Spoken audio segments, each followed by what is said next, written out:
Does it need to come from the chair? The chair would actually ask to make the motion to extend Okay. the application.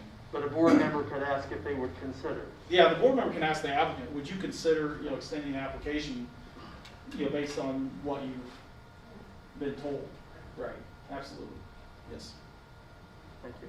In fact, we had one applicant that actually left the meeting, ran home, took pictures, came back, and gave us enough information to after that. They understand. Yeah. So, I mean, Madison's not a huge town, so I mean, people can do that. We had some more applicants, so it worked out very well. So we can delay it, obviously, if they can be back in time to give us the information, absolutely. We can just say, we'll just delay this application, let's go on to the next one. Give them until the end, if they're not there by the end, then you'd have to, extend it if we wanted to. Does that answer your question? All right, so then let's go into the findings of fact. And Brooke, did you get what I sent you? I sent you back the presentation with some edits. I apologize. It's all right. I was processing a map right at the last minute. You're all right. Let me open it. I did not get an attachment with it. You didn't. Okay, well, we'll just go with this for now, and then I'll just make some edits as we go along. But so at this point, Owen, I've asked Owen McCall to go over the findings of fact and the process of the findings of fact. So with that, Owen. Okay, so after all of your questions that you posed to the applicant or to their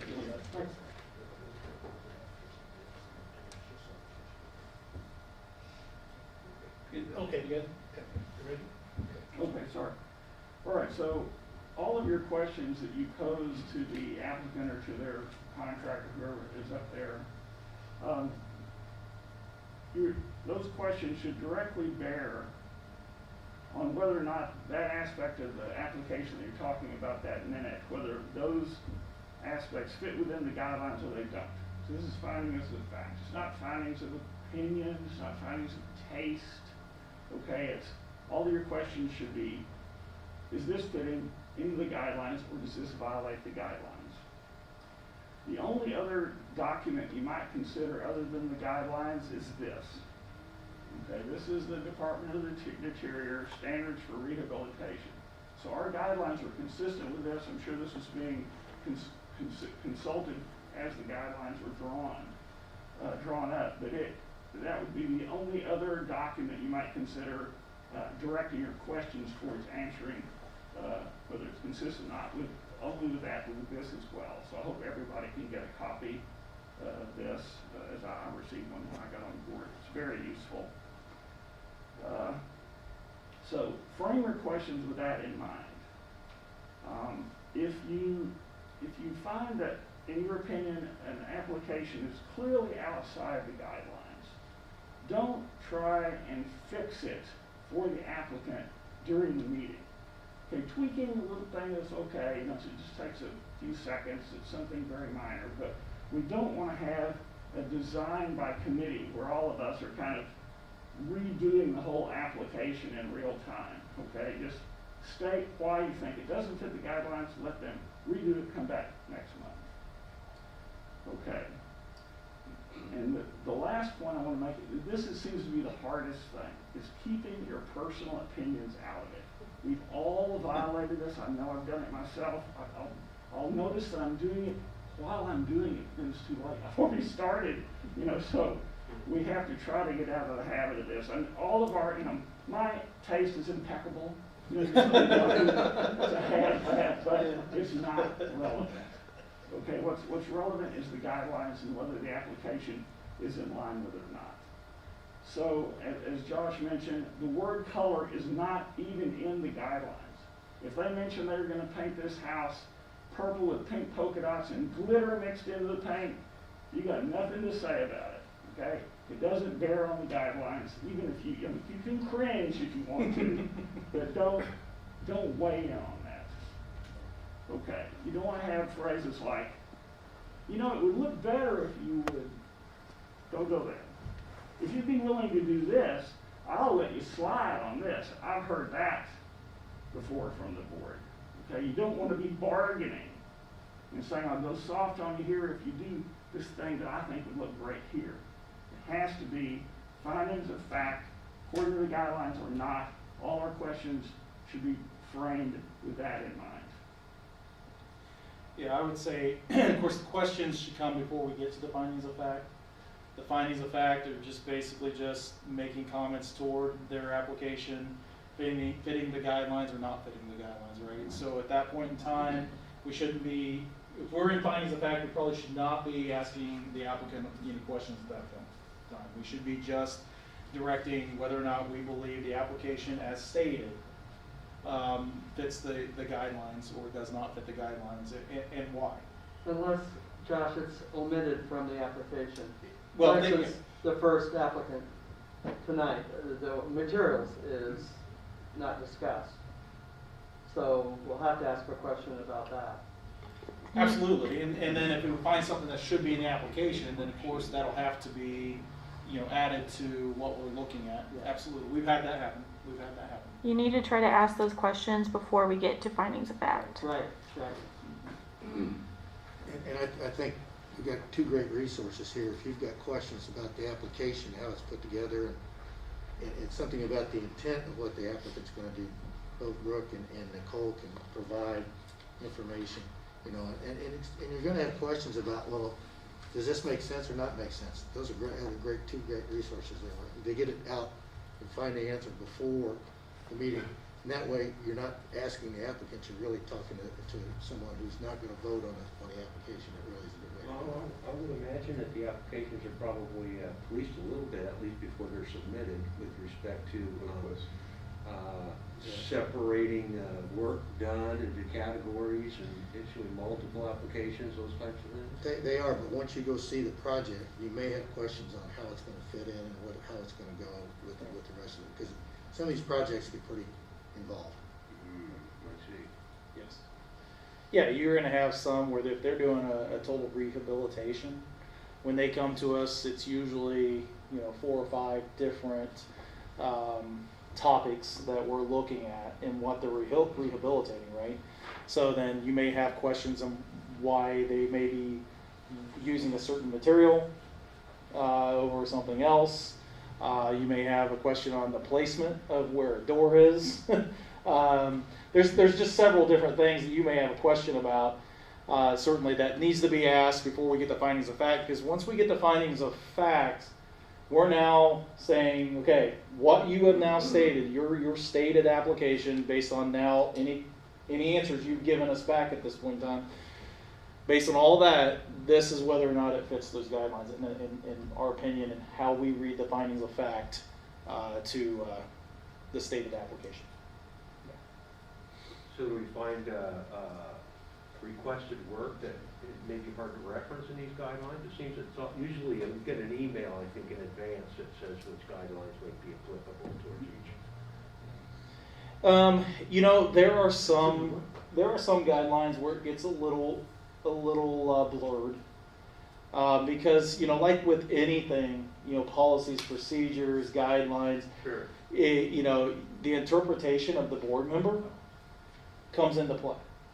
And so how you read it compared to how I read it may be a little different. It also may be, we've had a few circumstances, it doesn't happen a lot, but we've had a few circumstances where something may not necessarily fit the guidelines, but a board member just might feel like, look, I think this is the exception based on this, and this. So although it doesn't fit this, I've heard Owen say it even sometimes. It's like, I know it doesn't fit the guidelines as stated, but I think this is the exception to the rule. And he states why he thinks this is the exception. So I've seen a few examples of that around town on Yeah. properties. That's right. Yes, you will. Yep. So we try to do the best that we can as a board. Hindsight. Yeah, and that's why it's important that you state your opinion, and that's why when we go through this, if you totally agree with what Ken says, which no one does, then you say, hey, I agree with Ken. Be the first. It's always good. There's a lot of firsts nowadays. So, and that's okay. That means that you totally agree with how he interpreted it, and, we move on. If you say, hey, I agree with Ken, however, there is one part that I want to point out or I want to disagree with, then you say that. That's what it's all about. So Jerome, 2 weeks before the meeting, you'll get a packet from Brooke, and under each project are the guidelines by pages with the bullets of the guidelines, just copied and pasted from the book or booklet. Yeah, somehow we missed that part of it. Yeah. Thank you very So much. we have that with us, and it'll be up on the big board during their presentation also. And Nicole will give a brief description of what the project is going to do. And that's the same thing you have here in printed Well, form. this is really what we're going to take notes during the meeting on what our thoughts are. And then we provide There's a sheet underneath there though. yeah, well, they're all different, one for each. Oh, I see. Yeah, for those who can't see what Mike's pointing out, it's the board worksheets that you received via email. I made a resolution to turn them in this year. I will just say yes. Last year's board Requested today to consistently turn them in every meeting of the 7. Let's try to make it 7 out of 7 this year. Every meeting. what's the reasoning? Tell everybody what the reasoning is. We got to keep a public record of how the decision was made, and they just ensure that, well, yes, we try to take accurate as possible minutes. It's just the written backing of those minutes. You don't have to put your name on them, just turn them in. And you don't. It doesn't have to be tonight's meeting. I turn mine in usually the next day. I usually will email them to her because I'll put all my comments down because I like to have the meeting done and know that what's all been stated. I'll usually type some things in tonight. If I don't, then I do it tomorrow. But just make sure they get in within the week after we have the meeting. It just helps to ensure that we have all of our ducks in a row. All right, so any other questions about findings of fact, or any board members that have been on the board want to mention anything else that you want to bring up on findings of fact? Mike made a good point about going to check out the properties, drive by them, because it really does make a difference. You may read something on the paper and think you know where the house is. Mike. Oh, sorry. It's like, Thank you. There we go. You may know where the house is, or you may not know where the house is, but a visit by the house sure can change things one way or the other. now, the one caveat to that is you don't have permission to go on their property. so even though we are the board members, we don't have permission to go on the property unless the applicant has given you express commission or permission to do so. The other thing I'd like to bring up that bears on that is if you go by there and you see a contractor or the owner, do not talk with them. That is an ex parte communication. That could lead to a lawsuit later on. We just can't do that. Yeah. The only time that can you have to inform Brooke. You got to then there has to be 2 board members. I mean there is some rules that can be followed where they can go in, they can look at it, and they can have the applicant there to ask a few questions, but it has to be within our guideline, our board guidelines. Yeah, we have done that before. Yes. But the other thing you can do, because invariably you will get questions from applicants, especially if you drive by. And any question I usually get, I say, all you have to do is call Brooke or Nicole. I mean, that's the easiest way to handle it. Say, can't really comment on it, but I'm just here to look. So I mean, it really does take you out of that realm of giving them advice one way or the other. Because that you do, when they find out you're on the historic board, you're gonna get a question. What can I do, or what can I do? In fact, I had one this week. It can happen. All right. Anything else? Is a good point. Okay. Well, we'll go to the next item, which is the board worksheet, which we kind of just talked about. I don't know if you got the info that tell into that. We were telling everybody that everybody needs to turn them in. I told them they have the week, after the meeting's over. They don't have to necessarily turn them in tonight. They have the full week to get them emailed to you so that we have them on record. So that's really important with the board worksheets. And really, you just put down, you know, what you've heard. There's no guideline to necessarily what you can put on there. Just make sure I put basically the facts and what kind of occurred and what your opinion was. I mean, if you didn't think it needed to, it passed it, and even though it got approved, then you put on there, I just do not think that meets the guidelines, and that's okay. It's your worksheet that gets turned in. So now it takes us to how to make a motion. And Ken, this is Is your that a topic. trick question, sir? It may be. Because we do not make motions when describing findings, summarizing findings of facts. No, we do not. We do not. When we summarize findings, we do not make motions. So no matter what the little pages in front of you say, we don't say, and I move that the finding of facts are. That's a good point. So one of the pieces you have to talk about, which is a big, big sin here, is you have to say the street address or the project. So that Brooke now, when she's taking her notes, knows what you're talking about, and the owner knows what you're talking about. We use the wrong street address at times, wrong peoples at times. You talking about me? No, I'm not, Michael Pittman. How did you get back on? But now that you bring it up, multiple offender Mike Pittman. But so we start with very simply, and it's so we've all just discussed, and you've been listening to everyone, and Commander will just look around and pick on some poor sap and go, "Hey, Ken, why don't you start us off?" And so I'll start with the street address, and I'll start with the project, and I'll say, based on the guidelines on page 55 to 57, and you have all the bullets of the guidelines. So not all of them are pertinent. So I don't believe it's we have to respond to each bullet, because I have not. No one's yelled at me yet. So I just pick out the pertinent ones that I think address what the project that's in front of us. And I don't read them all. I summarize the entire list because you have to. But what I'm trying to do though is create a list of specifics that the next person can create the motion on. So. But you're talking about from the findings of fact. Yeah, I'm just talking. So when you go through findings of fact, you're doing that. I got Right. you. Okay. So I'm not doing the motion part. Okay. All right. Yeah, I just want to make sure you're on. But I will still say, how we feel about it, going through the bullets on the guidelines and trying to pull them out. Not every project we have matches anything that's written down. So we just have to try to create something that we have a basis for our motion. So when you are making a motion, how do you go about doing The that? exact same way, except now I use the phrase, based on the proceedings of fact, it's in your book. Yep. I move that the Madison Historic District Board of Review grant a certificate of appropriateness for the proposed project and location. And then I shut up, right? And then we wait do you want specifics there? Do you want to rehashed, or you just We approve it? normally do want the specifics. I know that, I understand by saying preceding findings of fact, you kind of feel like you're covering it, but I think our attorney has given us guidance that he would like to have the stated application. So you go back to the application and, the first one, to replace with, siding on the rear addition and enclosed second story porch with metal siding.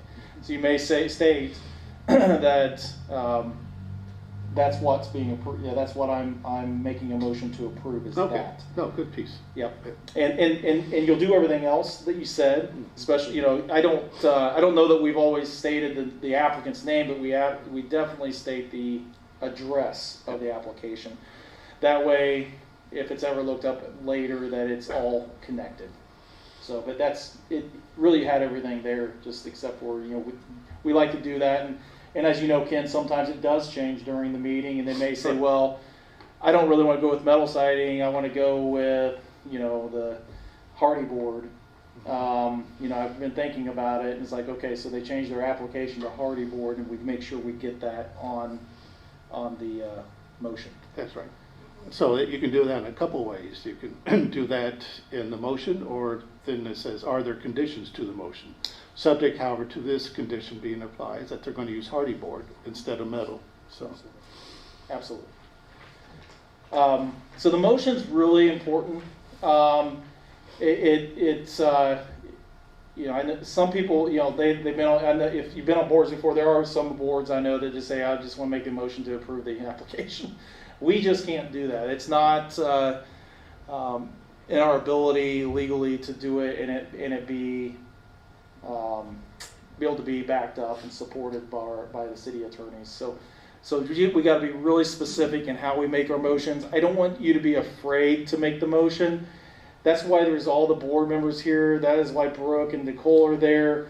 If you're missing something as a board member, if something is missing from the motion that you know needs to be in that, just speak up.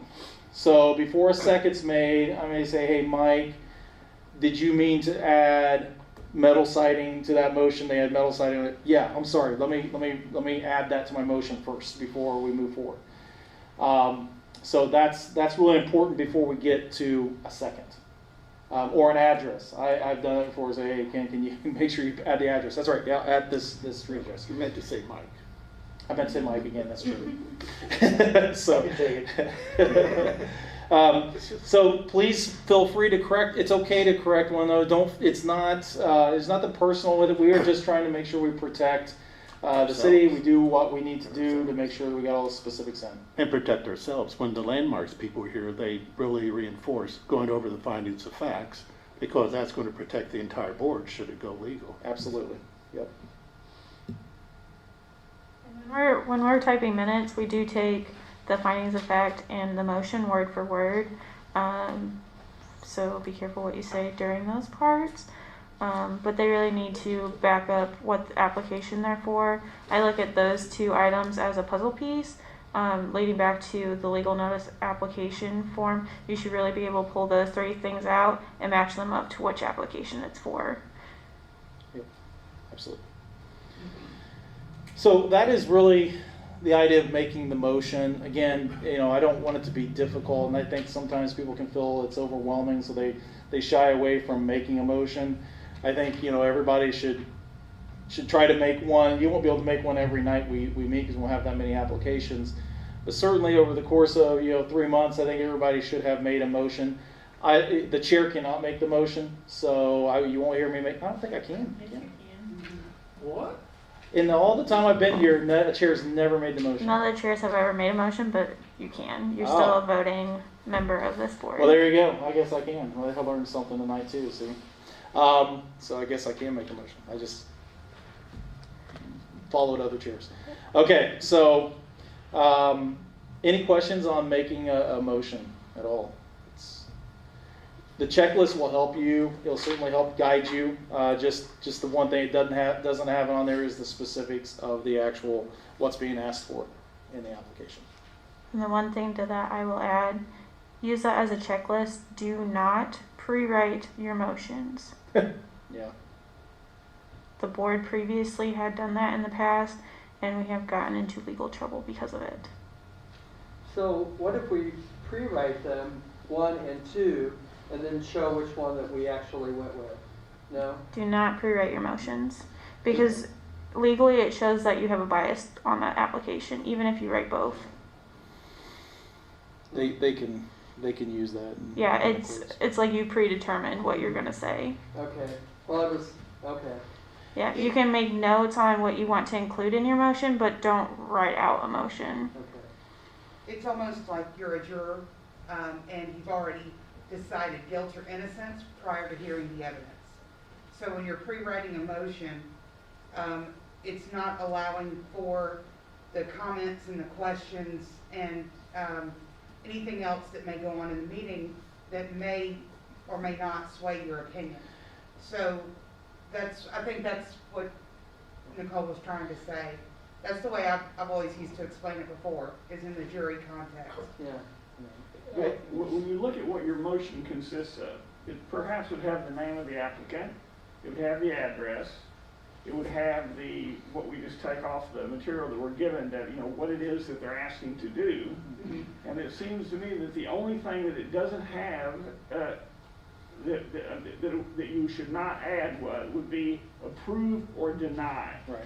As long as you have not in your motion, written down, approve or deny. Everything else is inflexible, but you're not deciding in the other. Now remember, that's really important too. You can make a motion to deny.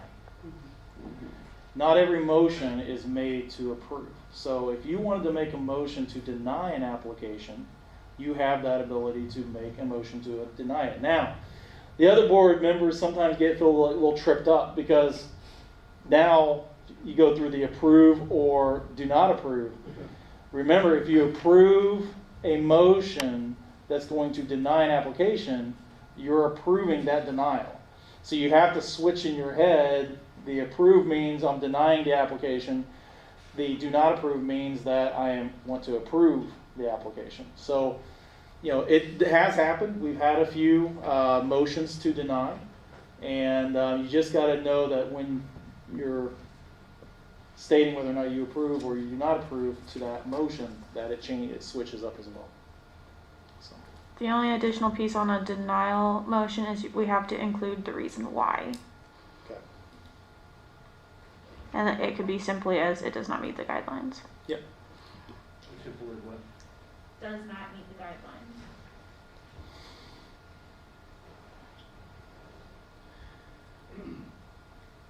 Any questions? I know it's kind of a lot on those two areas.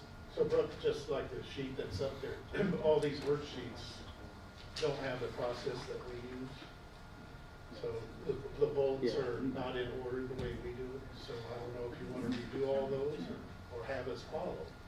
I will redo that, and since we've had a little bit more discussion about clarifying the specifics in the motion, I'll redo that.